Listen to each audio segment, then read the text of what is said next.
ku isi buriya dufite ibihugu bimwe bibamo intambara nyinshi cyane, hakaba n'ibindi rero bihari bitarimo intambara, mbega mu yandi magambo bifite amahoro. Rero uyu munsi turaza kuganira ku bihugu 10 bya mbere ku isi bisa nkaho bifite umutekano, mbega mu yandi magambo nyine bitarimo ibintu by'intambara, ibintu bya politiki n'ibiki byose. Uyu munsi turaza kugenda tubiganiraho. Niba utarakora subscribe kuri YouTube channel ya Shafit Entertainment, banza ukore subscribe kugira ngo ibintu nk'ibi ngibi by'ubwenge bijye bikugeraho ku gihe bitaza kugucika.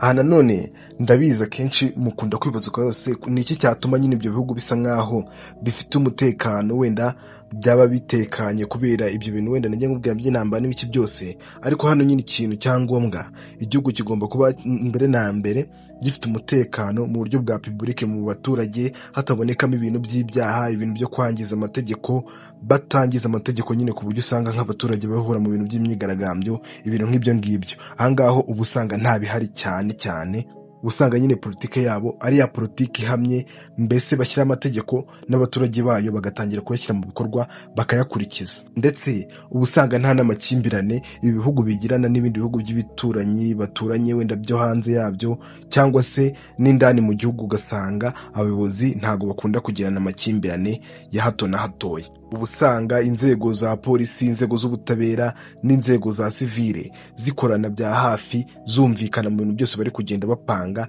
n'ibyo byose bagenda bakora. Rero tudatinze ndagira ngo mpite mbajyana ku mwanya wa 10. Ku mwanya wa 10 tuza kuhasanga igihugu bita Finland.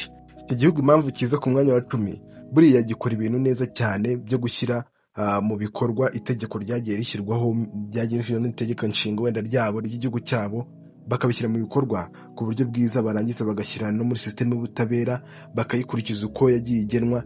Niyo mpamvu bayikirankinze ku mwanya wa 10. Dukomeje mu mwanya wa 9 tuza kuhasanga igihugu bita Slovenia. Slovenia bakunze kuvuga ko ari igihugu gituje, kandi muri cyo nyine usanga abaturage baho bifitiye amahoro, usanga nta kibazo kinini ubona bafite rwose, ari abaturage batuje bameze neza bari mu mutekano wabo.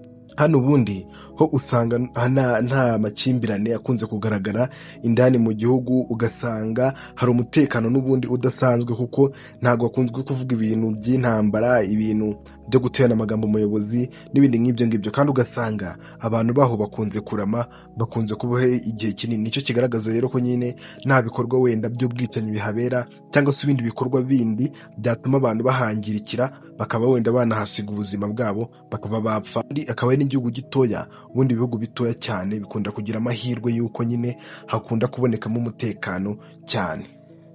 Ku mwanya wa 8 tuza kuhasanga igihugu bita Denmark cyangwa se Denmark. Iyi nanone ni leta rwose itunganye, imeze neza rwose, ifite umutekano. Ubusanga ino leta gifata abaturage bayo neza, ugasanga rero na leta mu buryo mu miyoborere yabo bayobora neza abaturage, ugasanga bari kumvikana. Kandi nanone ntago naho kunze kubonekamo ibyaha byinshi. Uburyo bw'ibyaha bubonekamo, ubusanga ibyaha bihavugwa ari bikeya cyane ugereranyije n'ibindi bihugu nyine, aho usanga nyine urugero rw'ibyaha, abantu bakora ibyaha ruje kugenda rwiyongera ku muvuduko wo hejuru cyane, kuko bo icyo bimakaza imbere ni uburinganire no kuba nyine bangana hagati yabo, bakanafashanya kungana nyine mu buryo bwo kuringanira, atari ukwangana nyine biri aho ngaho. Bo bakangana mu buryo bwo kuringanira, barangiza bagafatanya no mu bintu bya politike byose, bagafashanya gutera imbere.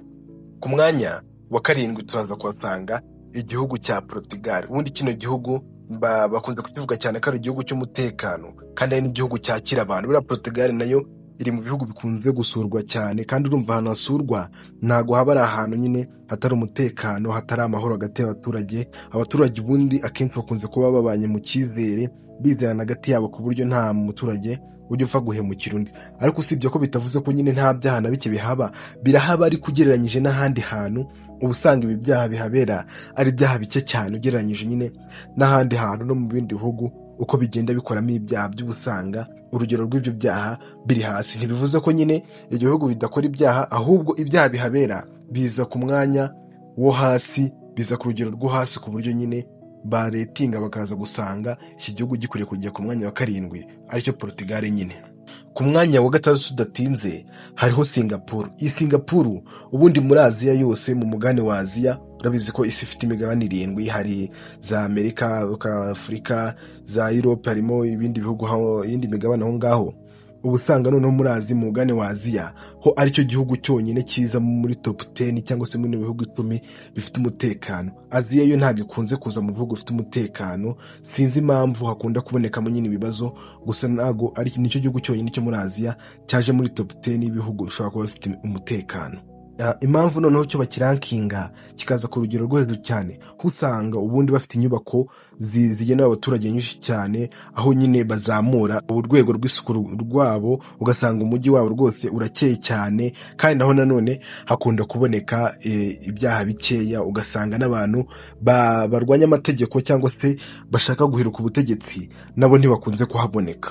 Ku mwanya wa 5 tuza gusanga igihugu bita Switzerland cyangwa se Ubusuwisi. Iyi Switzerland yo uza gusanga nyine nta bintu nabyo biri kugenda bivugamo wenda by'intambara, ko Switzerland nta ntambara igeze mu mateka yayo uko yabayeho n'ubu ngubu, ntago yigeze yigera intambara. Usanga rero no mu mico nyine yo muri aba bantu b'ibi bihugu ari abantu bitonda, ari abantu bakunda gusabana, ari abantu bakunda kuganira, atari abantu nyine bakunda kugira ibintu by'amakimbirane, ibintu byo kuvangura amoko n'ibiki byose ntago bakunze kubigira mu gihugu cya Switzerland. Niyo mpamvu rero ushobora gusanga bari kuziba kirankinga kikazaho no ku mwanya wa 5, umwanya uri hejuru cyane mu bihugu bishobora kuba bifite umutekano ku isi. Dukomeje rero ku mwanya wa 4 turaza kuhasanga igihugu cya Australia. Australia ikunze kuvugwa cyane kandi igihugu kiri ku murongo cyane, ibintu byabo bikunze kuba bipanzwe ku murongo bimeze neza. Kunze kuvuga ko kino gihugu ingengo y'imari yacyo kiyikoresha neza, kikayikoresha mu byagenwe, ntikibe cyayangiza mu bindi bintu bidafite akamaro, cyo kikayishora ahantu heza kandi hatunganitse. None hakayoboneka ibyaha bikeya by'ihohoterwa rishingiye ku gitsina, ntago bikunze kuhaba. Usanga nyine bambaraga bafata abantu ku ngufu, ibi byaha byo ntago bikunze kuboneka, ibyaha by'ihohoterwa ntago bikunze kuboneka muri Australia, ni gake cyane wapfa kubona ibyaha byo guhohotera abandi bantu ku burenganzira bwabo nyine nk'uburenganzira bwa muntu. Dusanga imijyi yaba kenshi ari nayo yuzuyemo umutekano kurusha ahandi hantu mu bice byaho by'icyo gihugu. Ku mwanya wa 3 komeza tujya ku mwanya wa 2 no kuwa mbere, uruva dusigaje imyanya 3 yonyine.